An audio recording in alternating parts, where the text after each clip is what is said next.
Hey, I'm Karai. Like some Viktor content, some middling content? Consider subscribing, maybe even hitting that like button. It'll help me up a lot. And if you do, you'll get blue buff. Viktor Challenger. The only rule, I can only play Viktor. Unless it's banned, then we're playing Orianna. No Viktor jungle, no Viktor support, maybe Viktor Bali, and that's about it. Hello friends, welcome back to another Viktor to Challenger gameplay. If you're having a hard time playing Viktor against TF with the likes of a Wukong jungler or something that just ganks you really easily or has really high damage, this is probably a good video for you to watch. I think a lot of people would agree that Twisted Fate is probably one of Viktor's tougher matchups. You know, he can shove, he can roam, he can even set up a pretty good gank for his jungler. But in this Diamond 1 game, I'm gonna show you how exactly I deal with Twisted Fates. After a small little trade in the early game, you can see both of us are already trying really hard to shove the wave. He has red card, I started Q, so obviously I'm going to push the wave slightly slower. Because the wave is pushing towards me, I decided to go up for a trade for two reasons. First of all, I just want to abuse the fact that Viktor's level 1 Q is really strong for trading. But more importantly, I wanted to walk up so I can hit him with my Q, which aggroes the minions to attack me. Immediately, you'll notice that the wave is starting to equalize. And this is the point of the lane where I can start to control the lane with my E. Right now, my goal is definitely just try to keep the wave in the middle. I don't really want to push it too hard because I'm afraid that Wukong would gank me. So you can see that I'm just trying to equalize the wave. I'm not really trying to hard shove it. I'm just trying to balance out the minions. You guys have to understand that when playing against things like TF where they have an ability to shove the wave, you have to match it with your own ability on the minions, and probably if you can land them on the enemy, that's the best result you can get. The reason why TF is low on health and mana is because my lasers are landing on both the minions and him, while his Q is only landing on the minions. After picking up a really nice first blood on the Wukong, both TF and I return to lane, but as you can see, TF is really low on resources, so he can't really stay in lane any longer. So with that knowledge in mind, we definitely want to trade as much as you can as he can't trade back.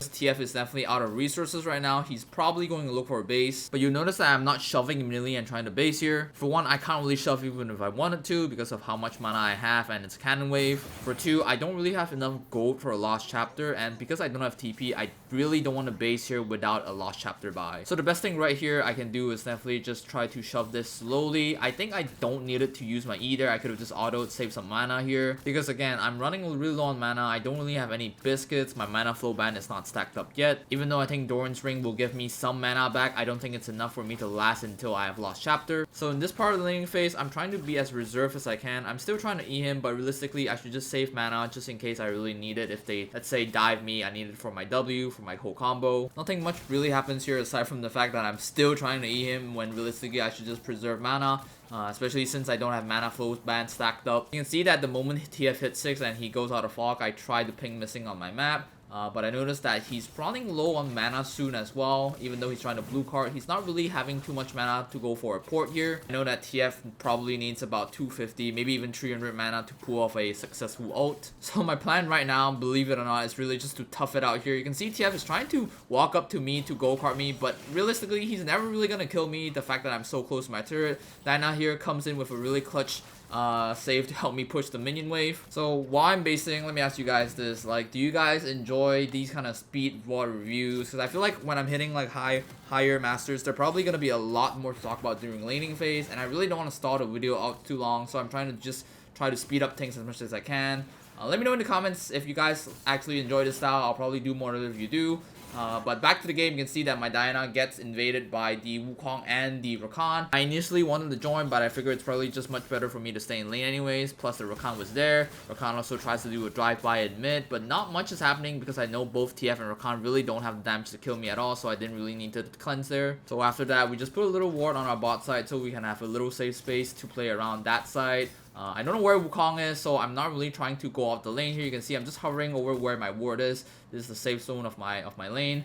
The goal in this lane right now is definitely still try to keep the lane neutral and prepare to a push if DTF tries to ult here. I'm being very aware the Wukong is. I'm not trying to walk up as much. You can see that TF really tries to flash stun card me, but you know, if I was the TF, I wouldn't be that dumb because I knew that Viktor would probably still have cleanse as I didn't use it earlier. After watching TF walk the walk of shame, I know that I probably safe to push up this lane. I see that TF is really low on health and mana as well, so I decided probably it's good to stay for a couple more waves. I'm not really feeling any danger from the enemy mid and jungle. But as I say that, Wukong returns and TF opens up Destiny. Wukong still sees me with Destiny and he tries to flash in to get the kill here, but Dinah is also on the map with me. I don't mind dying here because TF uses Destiny and Wukong uses Cyclone and also Flash. So honestly, I think that's a good trade there. This upcoming play, you can see that Wukong and TF is trying to pull a double whammy on me again, but again, I have cleanse.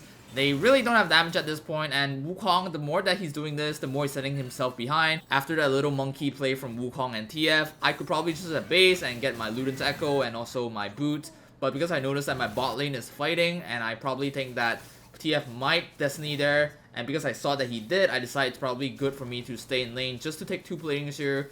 Even though they got like 2 kills there, I think it's fine because I get 320 gold and also EXP. For some reason, TF thought that he could kill me as a TF with Everfrost, and I'm like, bitch please, you don't have damage, you have Merc Treads, you definitely can't kill me. So he just flashes and takes the Walk of Shame, and I base and get my Luden's Echo, and I believe I get a Boots as well. I tried to get a Amp Tome here, but I skipped it a lot. But basically, that's the whole part of playing against TF. I don't really want to shove. I don't really want to fight him unless he fights me. You can see that even though like it's a really tough matchup, even though I got ganked, the best thing you can do here is not, again, it's not panic.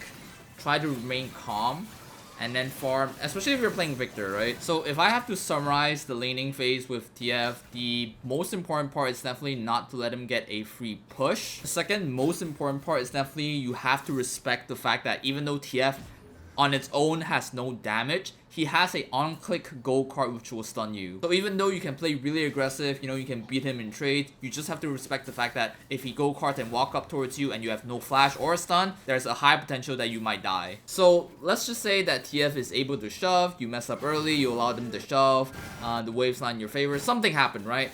And he goes and destinies to a side lane and ganks them. What should you do? I'll tell you what you shouldn't do is definitely try to follow him, because by the time you follow him, it will probably be too late, the party's already over. The best thing you can do is actually just to shove the wave, get platings as much as you can, because when playing against TF, the best thing you can do is really just to scale.